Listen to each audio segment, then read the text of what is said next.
në vitin që ka lindur Lioneli, 2007, ka qenë viti ku Leo Messi ka qenë në kulmin e karrierës së tij. Tani unë nuk marr vesh shumë nga futbolli, po mbaj mend që a ka fituar një top të artë apo diçka e tillë. Dhe meshkujt e shtëpisë, bashorti, kunati, vjerri, ishin me këtë idenë që t'i vendosim emrin Lionel, që të bëhet i famshëm dhe të bëhet futbollist i mirë si Leo Messi. Pra ju shkruaj të fatin Lionelit të? Ja shkruajtëm. Që në emër. Le të themi që ishte diçka që një indicie e dham. E kuptoj. Ndërsa për Kjarën, pastaj jeti guilty.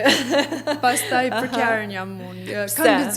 Kam lexuar disa libra, që ishin libra vetëm me emra. Okay. Dhe më pëlqenin shumë emrat italian. Dhe emri Kjarë në veçanti më vinte shumë bukur, sepse ishte emër i pastër, emër i thjesht në shqiptim. Nuk linte shumë vend për konfuzion ose për keq përdorim të emrave. Interpretim, po. Marrësh.